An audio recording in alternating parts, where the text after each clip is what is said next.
Warm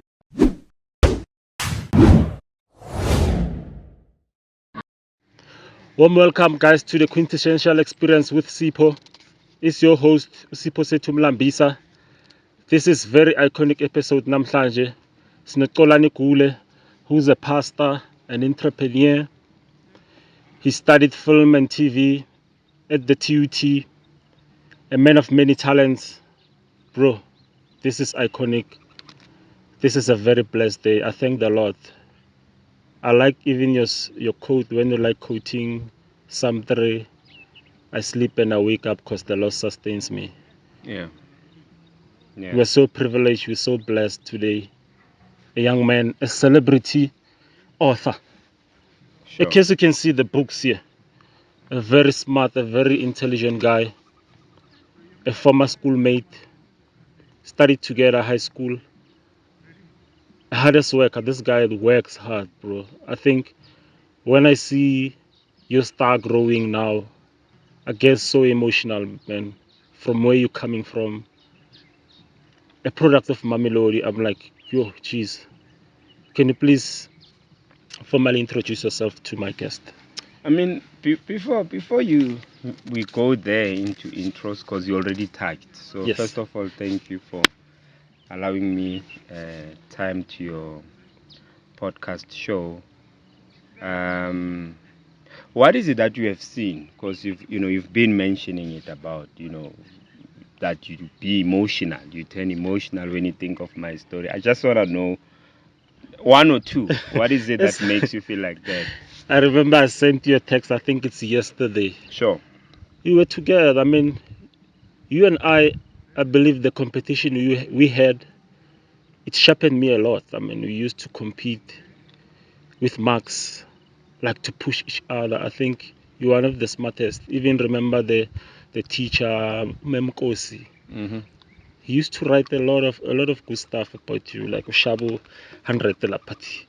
Keep working hard. And where you coming from, bro, as you wrote on your book, when you wrote on your book, telling the history where you're coming from, the struggles also you had, the engagement you had with that boy when we went with Mr. Komape to the church. Sure. Those are one of the stories that fascinate me, the struggles you come from. I mean, Sure. I was there, I saw it. Now, like, your work, bro, speaks volumes. Now let's reverse it a bit, because even you, I think I appreciate your resilience. Yeah. The fact that you've been pushing for this interview, but you were ready, because right now what you do, you push the envelope. You see, if you want an interview with someone, sometimes they want to do it, but they don't have time. Sometimes they have time, but they don't have money. So a resilient person will try to breach all those logistics and make sure that it happens. Because right now we have, people who are a little bit weak. Yes. People who are not really strong as far as commitment is concerned. So if you want to do something and it doesn't happen, they immediately give up. Jeez. But you are made up of some, different materials. So it's good that you were able to push. Even now, it doesn't matter what time. You climb the whole mountain and you're like, nah, I'm going to wait for this dude. Yeah. And I'm going to make sure that I get the footage, I get the content. So I think that's commendable, But to your initial question, you've already said major things about me, that I'm an ordained pastor. I'm a publisher. I run Salmon Publishers right now. We've published so many books. Some books I forget, and it's not that I do that deliberately. Yeah. This is pretty much the latest one. But of course, I have a Depth of Black Love with Mome. And I'm also writing Tolesmo's book, Kumo's book. And there's a lot of lineup of, books that I'm pretty much writing. So a lot of people would worry to say, but you write a lot of books, you should be a millionaire, this and that, this and that. But you need to know what you are doing. If you know that you're building the foundation, your approach around it is quite different. It's like in Beyond Ambition, Banks is now a certified millionaire, straight up, black card. Jeez. No jokes. But he writes there that people like him can't just buy Ferraris, even though they qualify to buy Ferraris. So what they do, they expand the business and employees, you understand, so that they build in and grow the vision. It's only now that he bought some serious car. I don't know if you saw. I saw you posting That's there, my like, point. So yeah. it's only now where he finds that, okay, the portfolio and the envelope makes sense. You know what I mean? I So he's understand. able to then buy a proper car. So it's all about the vision. It's all about you knowing where you want to go, and you knowing that you can struggle for like a year or two before you start living comfy the way you want. So pretty much that's what drives me. And just to touch on the scripture you mentioned, Psalms 3:5. Jeez, I you, like you it always because you always quoting it because I'm following you, bro, all the time. Like, especially as also I'm a pastor from my church, St. John's Apostolic Church. sure, So I believe that an iron sharpens another iron. If I want to be the best, sure, Shamat Palaptia, a Sri Lankan who's based in America, a dollar billionaire, sure. once said something so profound in an interview at Stanford University. He said that if you want to be the greatest, Mm. you must study the great people, Mhm. copy them Mm. until you perfect it. All the Yeah. great people, and then I feel like you become a better person and a better version. Yeah. Study where they fall, Yeah. and then try not to repeat the mistakes they've done, and then pretty Yeah. much. Yeah, because there's a lot of people. I mean, there's scriptures that you can quote because a lot of people are quoting them, and I can just quote and regurgitate the scripture. Someone was quoting it, and I take it and I quote it on you, but I don't know what the scripture means in Means, effect. yeah. So if I say Psalms 3:5, I sleep and I wake up because the Lord sustains me. So what the writer is saying, he says life does not come from the east, west, north, or south, Jeez. but life comes from God. Jeez. You see what I'm talking about? So that is why I like that scripture, because there are some people who don't want you to wake up. They live day and night holding conferences so that you die and you don't see the light of day. So when you see it, you sleep, you wake up because the Lord sustains you. So that's why I pretty much like that scripture. Yeah, and then film school, I'm a graduate. I went to Bible school, theology, did that, creative writing, did that. You also went to Unisan at one Yeah, point. no, I've been to Unisas. I mean, I've been around. Jeez, I've been around. you also touched on your book, the unemployables, as you also work on sales. You Yeah, used to do sales, but yeah, then you saw like, I'm unemployable. Like, I can't stand being an employee. I need to employ myself. yeah. I need to have a business. Yeah, because you need to understand, when we say people are unemployable, we are not saying they go around killing bosses or managers or saying, no, I'm special or something like that. No, no.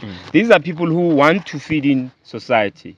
They want to get a 9 to 5 and work, get their sandwich and juice, buy their cars and apartment. Yes. But the problem is something that is in them does not allow them Jeez. to wait, to work 30 days to get one pay. Their minds are different. It's wired different. They don't wait for opportunities. Their minds are wired to create. When they chill, they start to create something and then they make money. That's how I started writing books. I was chilling and I was like, nah, but why are these guys coming to me to get advice? Why are these guys who are working, who earning, who drive cars, Yeah. who are married, come to me for advice? So I told myself the next time they come for advice, I'll sell them a book. So I started to write An Intelligent Fool. 2012. A dreamer's idea of execution. 2012, way back. So I was like, let me write this. When they come to me, 200 a copy. Not joking. And when they call me to speak, I charge. I have a fee. If I like you, minimum is 3,000. Bro, you forgot you're an MC. Jeez. Most have. And these days, Bro, you don't play you games. should see the gigs I do with celebrities, because I'm looking at brands. So I don't just expose myself, to anyone. Bro, as you're speaking like that book, I love it. The Unemployables, because there's a chapter there you touch about your father. Your father was this person who was so intelligent that people used to come to him for information. Sure. But sadly, he was intelligent, but he had a fool because he could not quantify the knowledge he had. He could not maximize it into a financial aspect. Like, Yeah, I mean, for him to to, write, yet he was suffering yeah, financially, but the knowledge, the capacity was there. But yeah. and it's something that broke your heart. Like, Remember, to write as An you're pouring Intelligent Fool, it was like a personal message to my father. Jeez. That is why that book is more You know, it's like an MC, a musician, who's releasing a first single. Usually it's gibberish. You know, it's a lot of anger there because they come hard. They complain about the whole, mother's problem, father's problem. I don't like society. 1, 2, 3, government, shut it out. So I was like that early on. I was like taking it out of my system. The good thing about creative writing is that at least I was taking it out of my system. But little did I realize that now this was a bit of anger. I was not happy. Yes, I was dropping bars because I was really telling people the truth that guys, you have to. It doesn't matter if you know. If you don't do, you are as good as someone who didn't know. Because the people who are succeeding today are average people who are doing things consistently. Jeez. Like an idiot who keeps coming. Jeez. You know, they fail, they come. Keep they coming, they yeah. fail, they do business. Tomorrow they go again. Then they end up getting it right. You are smart, you are talented, you wanna do it perfect, but you don't even do it once. So You're not these guys, resilient, yeah. these guys are resilient. You see, They they keep try, coming. they try, they fail. They write a book, it's a flop. They come again. They draft. They drop a single. Single doesn't work. They're in studio already, dropping bars. They start to study. But what was the problem with that single? What was the problem with the book? Am I not strong when it comes to grammar? How do I cultivate my grammar? If I'm an MC, I rap. What is the difference between the best rapper and the worst rapper? And I start there to study the game because you can't really ace it if you don't study it. Yeah, you need to. So you probably need to study the game. If I write books, you better know that I know a lot. Most people tell me about books that I read 10 years ago and they think they are bragging. But I used to squash books because I was selling books. I would sell a book, Robert Kiyosaki, George Clason, Chika Onyeni, Chinua Achebe. So when I'm selling you a book, I can never sell you a book until I read it. Yeah. So I remember I read a book in front of a client. Who Moved My Cheese, Dr. Spencer Johnson. So I read it in front of a client. When I was done, I sold it. Jeez. So imagine how many books I read. A lot, bro. So now I'm not a guy who's like, I'm going to read. No, now I pick. Most of the times I read my own books. I saw how you were reading a Bible, like you having a Bible here. You posted a picture there. It was a Bible, then it was a dictionary. Sure. I don't think, was the other thing? I think a marker. Sure. There was a lot of books around you, like, this is how I read the Bible, like the Sure. words there. Even when I ask you about God, you speak about fathom, all Sure. those elegant words. Like, Sure. I'm like, this is a skill, like, to, Yeah. when did you start reading a Bible like that? Because I feel like it's a sophisticated way of reading a Bible, and you pretty much understand. You get a picture of. Yeah. I remember What the writer wants. I started reading the Bible using my mother's New Testament, an old New Testament, Mamelodi East. When I was young, let's make it 8, let's say 9, 10 for argument's sake. I didn't know what's a chapter, I didn't know what's a verse. But I liked the story. So I was just reading. And the Bible has its own jargon. So it has its own terms. So I would always highlight and say, but what's happening here? See what I mean? Then I'll check it on the dictionary, say, what's going on here? And now when I read the dictionary, get the meaning of the word, it makes me understand the message even more. If it says fathom, I'm like, but what is fathom? Because hey, you can have a problem if you don't know that word. Fathom, yeah. So when you check fathom, it's like a deeper understanding. It's like comprehend. And then I start to ask myself, what is the difference between to understand, to know, to fathom? Then it makes me go further. What is the difference between knowledge, wisdom, and understanding? And so that starts to grow my vocab. So even when I'm now a bit of an adult, I still do the same trick. Whenever I read the Bible, I check with the dictionary certain words, and it increases my vocabulary, but also my understanding of what I was reading about. Because sometimes if you read, let's say for example, the Bible talks about blessed, are the poor in spirit. But when you read the word blessed, in Hebrew it means happy. Jeez. So I can go back to the congregation, you pastor, so you should know. And I say to them, happy are those. You see now. Yeah. So blessed, happy. It's similar words, but there's a different weight to that. And so that is the value of study, and so that you don't be dogmatic when you read your one idea. So it helps you. If I read Genesis 1 verse 1, it says, in the beginning God, then I want to know, is there the beginning of the beginning? Now I'm asking myself as a youngie, so I'm checking the beginning. God. Then what is God? So if you read dictionary, where's the dictionary? I go check G, God. What is God? It's a higher power. So is God's name God? Yes or no? See, I challenge myself and I start to push. So it helps to advance your vocab, but more importantly, it helps you increase your understanding. Jeez. Was it last week you were launching Fortitude with Yeah, Dr. Prue? Fortitude, Dr. Prue, yeah. How did the book launch go? Man, solid. We were surrounded by professors and doctors there. MECs, serious people. Jeez, I Because, saw the singers. I keep saying you were posting like, yeah, now we're going hard. Like, yeah, solid people. So it's you know how it goes: business, brand, and exposure. Because from the time I met you when you were launching the unemployables, Sure. the standard, like, Yeah. there it was. You see, you were Yeah. studying, but this one Yeah, was, but you this can't one was do you can't do proper. anything if you don't grow. Face So the next time you see me with books, I'll be all over bookstores.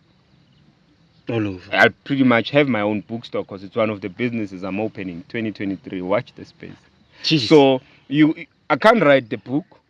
It's like my book now. You go Amazon, it's there. You go Take a Lot, it's there. You go Barnes and Noble, it's there. Why? Because it's my book. So I can't write my book and then I sell it somewhere at a street vendor. Because a lot of people are watching me. How is he selling his books? Because he's the mastermind when it comes to books. How is he writing? I can't make a mistake with my books. Why? Because it's me now.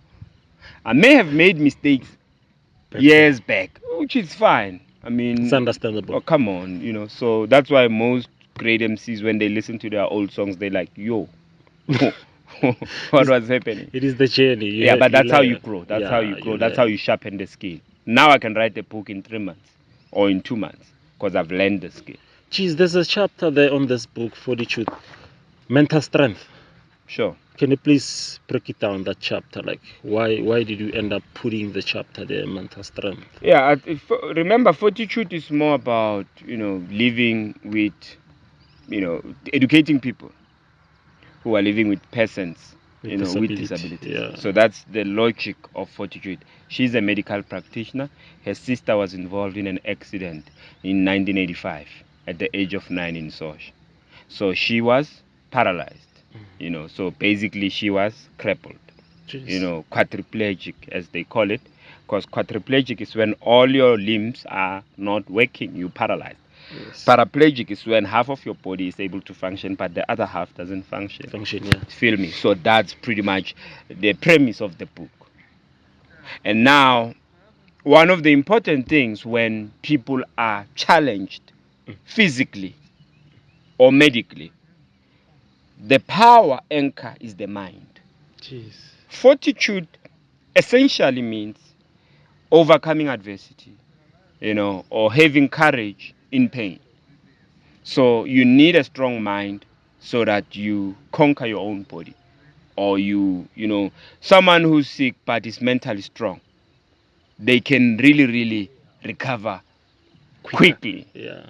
And pretty much understand and you know what I mean? accept the situation. Yeah, because if you are sick mentally, physically you can check out. So I know people who are mentally strong that they live long because their minds can carry their sickness and they can carry their body.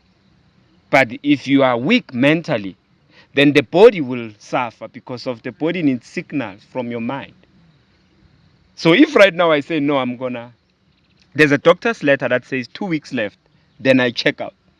But my body says, no, that can't be correct. My mind says no. So my body listens to my mind that, hey, my man, there's a message. We can't go. So there's a conflict between body and mind. Yeah. And the body waits for a signal from the mind. And the mind says, no, we're not checking. Those who are talking about dying. That's why as I, close this first part, Yeah. that's why I like X27. Because it's like Titanic. It's a shipwreck. They didn't listen to Paul, who told them not to sail to Italy. And now the whole ship is wrecked. But Paul says, no, y'all are not going to die. Of course, you're going to lose cargo because mistakes are costly. You can't make a mistake and Not still lose anything, yeah. you see what I mean? So you'll always lose something. But he says you are not going to die. Gain courage. He says because we are supposed to see Caesar. So in other words, he's convinced that the word said I'm going to see Caesar. So I can't die unless if Caesar is in the sea. So you need to be extremely stubborn. Jeez. You know, as well as Tabisile Butelezi, she had a similar mindset to say, no, I'm not gonna suffer, I'll still move, I'll still push. So her mind was able to carry her through. Jeez. Let's move. Mr. Banks, Beyond Ambition. Sure. There's the first one. This one, it's... Now this is the second version. What's the difference between the first version No, and the second? there's some latest content that we added. Oh, You know, edit, recent yeah. content. On I what like we've the added. cover, Yeah. the formula. Yeah, we had Donald Ntuli to do the design for us. Beautiful, So, bro. Because the first one, the cover was white. Ne? yeah, the cover was white. Yeah. So yeah, that one we made, got designer just to adjust it for us and see what's the best solution. Because for me, when it comes to branding, I leave it to Banks because he's more of a brand strategist. I was focusing more on the content. You do the writing. Yeah, I was. So focusing. what does it take to be a writer? If someone watching here wants to be a writer, what is he required to do to be a writer? I mean, I think firstly you have to be curious, but mostly you need to love to read. You need to love to read and get to a level where you are more concerned about the texture of a book, the layout of a book, the smell of a book, and the manner in which people write books. There's some people who write interesting books. Chinua Achebe says the center cannot hold, things fall apart. When he starts the first chapter, he talks about Okonko and Amalinze Deke. So like this guy can write. So you must be in love with such people when they write books. There's another one, Charles Dickens, A Tale of Two Cities. He said it was the worst of times, it was the best of times. He's opening a book. He's just writing like that. A contrast. So you need to love reading and love the manner in which writers read. You get the point. So I think that's the logic, and that's one of the things a person should do. Yeah, in order to become a writer. Wow, that's great. So please tell us more about this Beyond Ambition. What is it about? What was the reason behind you and Mr. Banks? How did you meet, guys? End up doing this amazing work, amazing book. Welcome back again, guys. We're back, part 2. You see, we've changed. Shale nami kerame Liverpool. Fundiswa wami nayo shintshile. Yashama sutu.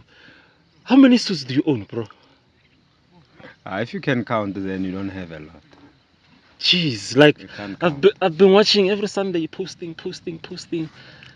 and I feel like you're such an inspiration because a young person like you, like as a pastor, ordained pastor, and then the ministry, pushing it like with passion, like you do. What keeps you going?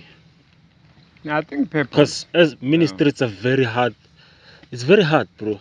The things of God are very hard. The challenges are so plenty. The temptations. How do you? I think it's purpose. When you walk or work in purpose, it's quite easier.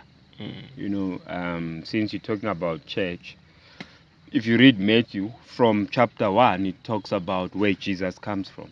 Son of Jacob, son of David, son of Perez. It just gives you the whole list of where Jesus comes from. The bloodline, the genealogy. But in the same chapter, in verse 21, it says, you'll call him Jesus, for he will save his people from their sins. So having told you about identity, it tells you about purpose. So when you know your purpose, in other words, when you know what to do, you will know what not to do. So that's how you deliberately focus on the good things. That's how you deliberately focus on the right things, because you know that this is what I'm called for and this is what I need to do. I'm living my purpose. I'm impacting other people. If I inspire people, that's pretty much why I'm here. Jeez, that's proper, bruh. Cause I see you're so consistent preaching there. I see like when you preach, it's a passion like you're doing. Like judging from where you coming, the journey you've walked. Like it was not easy for you. Can you please touch it when you are still living at Extension 6? I think Pumulong. How was the situation I there, mean, bro? I mean, look, when you a lot of people, I think we can't glamorize poverty or lack or stuff like that. I Mm. mean, that's why you'll have a lot of people, giants, who will tell you during their tough days. Mm. You know, everyone can tell you, no, I once ate this and that. We never had this and that. So it's pretty much normal. We know that. It's not even the main part of the story. Mm. But what I can say is that during those days, you had enough time to think. We had a black and white TV that was so small, I can't remember the size. Jeez. And then it charged from a car battery. Mm. So you wanna sort it out. I needed to sort it out so that I watched Top Billing because I liked the whole landscape and style and how things were there. And then I would read random magazines. But sometimes I would take walks, and then you are able to feel and listen to the environment of people in, the area you mentioned. You know what I mean? So it helps me even now when I'm writing my first ever novel. Mm. I'm writing it with that in mind. And remember, I come from a film school and I'm a graduate. So Mm. there's some of the stories that we conceptualize come from real experiences. So when I talk, I don't talk what I don't know. I talk what I know. You really know, I know what yeah. it means to be hungry. It's not like I'm bored, I don't know what to say. I know what it means to be hungry. The I feeling. know what it means to go to school not having eaten. Mm. I know what it means to walk from Mamelodi East to Mamelodi West just to Mm. go to school. And after school you have to go back home. Chances are you may walk again back.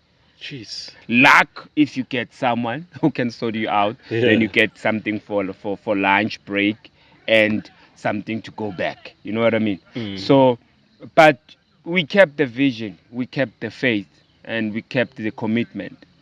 Deep down we did some silent prayers. People didn't see those, Jeez. and we believed that the future is safe, the future is secured, victory is It's is coming. is ours. So we even now I feel like coming here, pushing this with you is more of to endorse you to push whatever you want to push, Jeez. because it's possible for all of us. Very, very possible. So, what role did your mama play in your life, like shaping you? The one of the principles she taught you, like. Yeah, I think my mother, the way she is, um my mother can't stay in a situation that is empty. She's someone who's able to invent. Mm. We wouldn't stay and we couldn't be in a place and then we are both hungry and then she She's just the. sits. No, my mother was like, no, I'm making a plan. So then let's make a plan. So that is why even in Soshanguve Block L, when I was young, 7 years, she would say, let's go. We went entrance of Soshanguve. Right by the entrance when you enter Soshanguve from the R8. We sold mangoes there, my mother and I. Jeez. So there was this plant pot. So Yes. mangoes have this plant pot. Then you put about 3 or 4 mangoes there Mm. inside. Then you sell it as a bunch. Yes. So you like no mangoes, and then there's those who wanted to buy they bought. So at least if you sell 3, 4, 5, or 6 bunch, then you good Yes. because then you'll be able to do other things. You know what I mean? So that was pretty much how we survived. Even in Mamelodi, it was the same thing. When she would tell me to pass, and she's coming with money for transport so that I go to school. Mm. So you would pass by faith because Yeah. there was no money for you to go to school. There's no Yeah. food for you to eat and go to school. But she Jeez. tells you prepare to go to school. So how do you prepare when you don't see things? That's why today I don't live by guarantees. I don't live by guarantees. I don't live by I understand the value of guarantees, but I don't live by guarantees. I live by faith. Jeez. I live by, knowing that things will be okay. I live by doing the best that I can do in all the situations. So I can't guarantee what I can't tell you that, this episode would be the best of no, I can't guarantee you that. Nothing. Yeah. But I can promise you this, that I'll do my best. You know what I Oh, mean? bro. So that's pretty much how I live my A few life. things. Yeah. So, I saw you mentioned Mr. Komape. What role did he play in your life, bro? I mean, Kwadi Jonas Komape was, Jeez, that guy used to like your school. People yeah, I mean, don't realize we started together, same school, high school, ne? Pretty much yeah, from grade 8 until grade yeah. 12.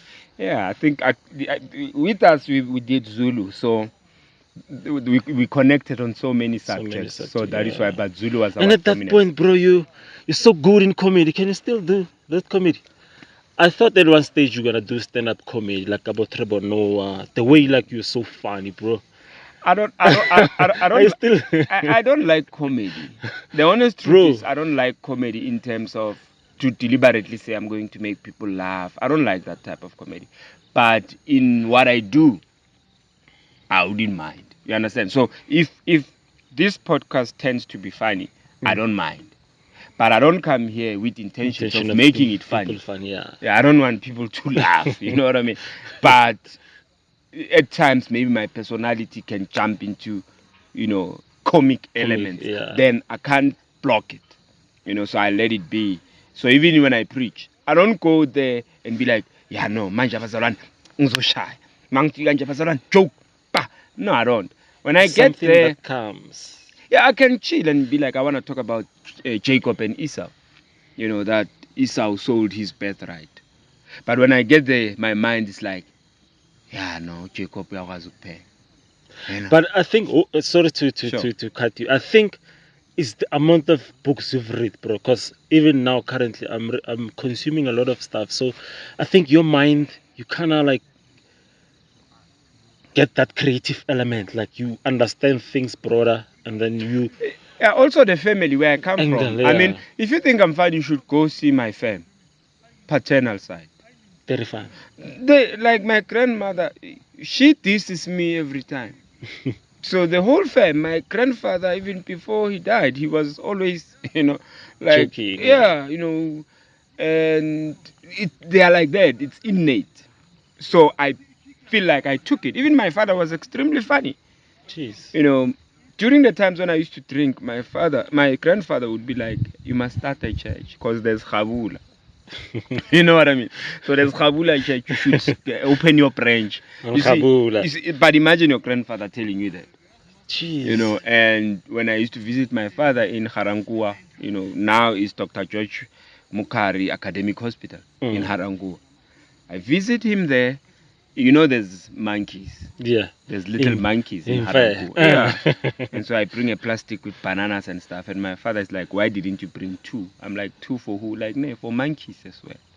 You can't bring me alone because these monkeys also come and take my banana. So my father was like that. In a tough situation, You'd he find would break something. it down into smaller elements and find jokes and find comedy and start talking fun things. Jeez. Maybe tell you one day you should sleep here.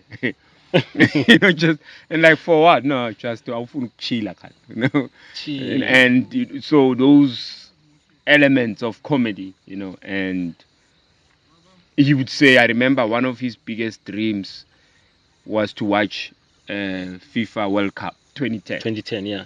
By that time, I was doing matric. It was 2009. 9, yeah. Yeah, so he's like, nah, I need to watch it. But he was sick. Remember that? But he's like, yeah, I need to watch it. Mm. 2010 FIFA World Cup. And he would make those talks. Like, if it doesn't happen, I'll tell them there if they have TV in heaven or somewhere. Because I want to Yeah. watch FIFA. Something like that. So that's how humorous my family, but more hopeful. I think I come from a hopeful family. My Wow. father was a hopeful man. How did you manage to?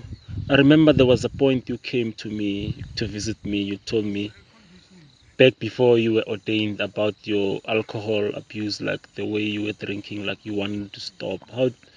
How did you manage to overcome that challenge you had? Cause you even cried. I think it was at night, bro. You said, you know what?